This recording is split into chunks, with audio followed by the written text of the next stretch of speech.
Assalamu alaikum wa rahmatullahi wa barakatuhu. Wa alaikum salamu wa rahmatullahi wa barakatuhu. Naam, ndugu zangu, leo tutatoa ilmu ya sala ya jeneza au sala ya mait kama jinsi ambavyo wanavyoita baadhi ya watu. Ikiwa kama maiti ni mwanamke, basi imamu atasimama katikati ya jeneza. Lakini kama maiti atakuwa ni mwanamume, basi imamu atasimama katika sehemu ya kichwa cha mwanamume. Kwa hiyo sasa tunakwenda katika sala. Sala hii italeta takbira ya kuhirimia, kwa maana nia ya kuingia kwenye sala ya jeneza, na utanuia katika hali ifuatayo. Utasema hivi: usalli ala hadha almayiti 4 takbiratin lillahi ta'ala, Allahu akbar. Kisha baada ya takbira hii ya kwanza utasoma suratul Fatiha. Bismillahirrahmanirrahim. Alhamdulillahi rabbil alamin. Arrahmanirrahim. Maliki yawmiddin. Iyyaka na'budu wa iyyaka nasta'in. Ihdinas siratal mustaqim. Siratal ladzina an'amta 'alaihim ghairil maghdubi 'alaihim waladdallin. Amin. Hii suratul Fatiha inasomwa na imamu pamoja na maamuma, lakini kimya kimya, sio kwa sauti. Tunafanya hivi ili watu wajue takbira ya kwanza unasoma nini na takbira ya pili unasoma nini. Kisha baada ya kusoma suratul Fatiha, kisha utapiga takbira ya pili, utasema Allahu akbar. Kisha baada ya hapo utamswalia Bwana Mtume Muhammad. Katika takbira ya pili utamswalia Bwana Mtume Muhammadin sallallahu alayhi wasallama, utasema Allahumma salli wa sallim ala sayyidina Muhammad wa ala ali sayyidina Muhammad wa barik ala Muhammadin wa ala ali sayyidina Muhammad. Utakwenda nayo mpaka mwisho, innaka hamidun majid.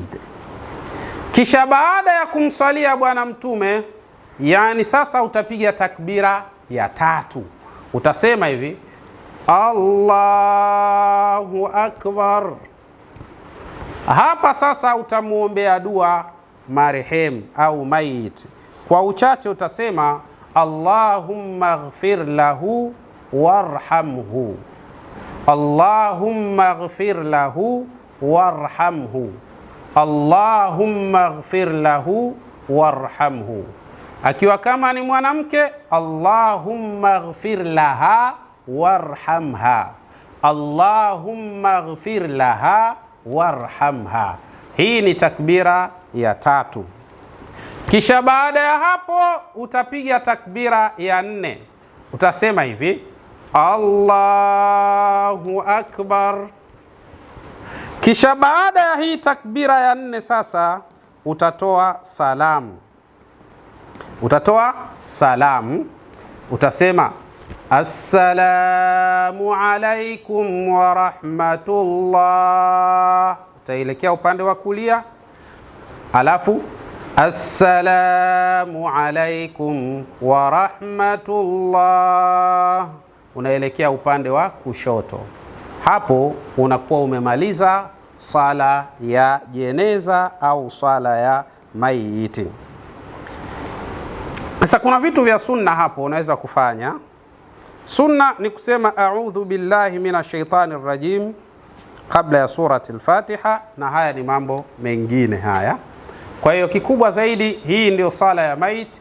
Hapa sasa mtu anaweza kuendelea kumwombea dua maiti. Huwa tunasema al-Fatiha, bismillahir rahmanir rahim, rabbil alamin arrahmanir rahim maliki yawmiddin iyyaka na'budu wa iyyaka nasta'in ihdina siratal mustaqim siratal ladhina an'amta alayhim ghayril maghdubi alayhim waladdallin amin. Allahumma la tahrimna ajrahu wala taftinna ba'dahu. Hii ndio dua ambayo inafanywa baada ya kuwa tumemaliza mpaka pale mwisho. Hapo sasa tunakuwa tumeswali swala ya jeneza vizuri kabisa. Kwa hiyo ni jambo la msingi sana. Vijana wengi sana huwa wana hofu kusogelea pale katika sala ya jeneza, wakihisi ni mambo mazito sana. La, bali takbira ya kwanza ni kama tulivyoona, unasoma suratul Fatiha, kisha takbira ya pili unasoma salatu ala nabii, kwa maana unamtakia rehma bwana mtume. Takbira ya tatu unamuombea dua maiti, lakini takbira ya nne unatoa salamu biidhnillah subhanahu wa ta'ala. Hapo unakuwa umeswali swala ya jeneza. Jamani, na kuswali swala ya jeneza ndio kuzika kwenyewe.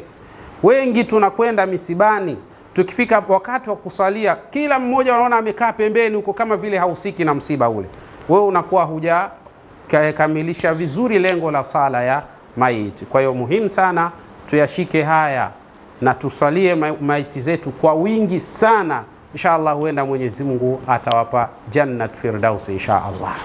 Labda swali sasa. Naam. Kwenye kuswalia maiti watu gani ambao wanaruhusiwa? Ni ndugu tu ama yeyote ambaye amefika msibani pale? Sawa. Yoyote anaruhusiwa kumswalia maiti maadamu mtu huyo ni Muislamu na ni balighe na mwenye akili sawa sawa, anaruhusiwa kumswalia maiti. Na namna ambavyo maiti anavyozidi kuswaliwa na watu wengi ndivyo ambavyo tunavyozidi kumpa nafasi kubwa ya kusamehewa madhambi yake na Mwenyezi Mungu Subhanahu wa Ta'ala. Kwa hiyo mtu yoyote, awe ndugu, awe jamaa, awe rafiki, au hata akiwa mtu ambaye hamjui kabisa maiti, anafaa kumswalia maiti biidhnillah subhanahu. Na vile utakavyofanya na wewe pia utafanyiwa. Ukiwa una tabia ya kuswalia majeneza ya watu wengine, basi siku na wewe utapoondoka na wao pia watasalia jeneza lako. Inshallah Mwenyezi Mungu atajalia kila la kheri. Tulishowahi kuzungumza nyuma kuhusiana na wanawake kuswalia maiti. Tuzungumze tena kwa faida ya wengine kupitia video hii. Ni kweli na wanawake na wenyewe wanaruhusiwa, na mathalani kiongozi wa kuswalia maiti hiyo yakawa ni mwanamke, anasimamaje? Kama vile ambavyo umeelekeza kwa mwanaume, ikiwa maiti ni mwanaume atasimama katikati, kama ni mwanamke atasimama pembeni, na ikiwa imamu sasa wa muda huo ni mwanamke, na utaratibu upoje kama ni maiti anaswali pale mwanamke ama ni mwanaume? Sawa.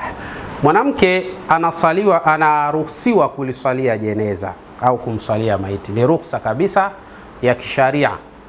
Lakini imamu katika wanawake anakaa na wanawake wenzake katika safu moja. Anakaa na wanawake wenzake katika safu moja. Yaani yeye hasogei mbele kidogo kama tunavyofanya wanaume. Yeye anakaa katika safu ile na wanawake wenzake, yeye anakuwa katikati yao.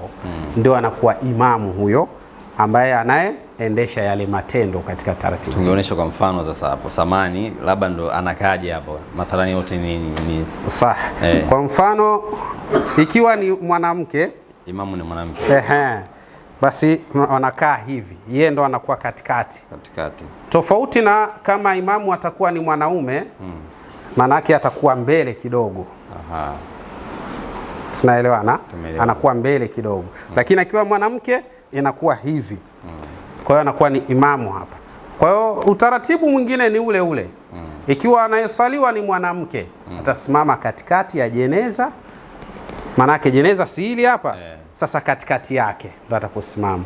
Na ikiwa kama maiti ni mwanamume, atasimama hapa kwenye kichwa cha jeneza. Na lazima kichwa kikae upande wa kulia huko. Lazima kiwe imeelekea ili tuipate kibla vizuri. Sawa. Naam.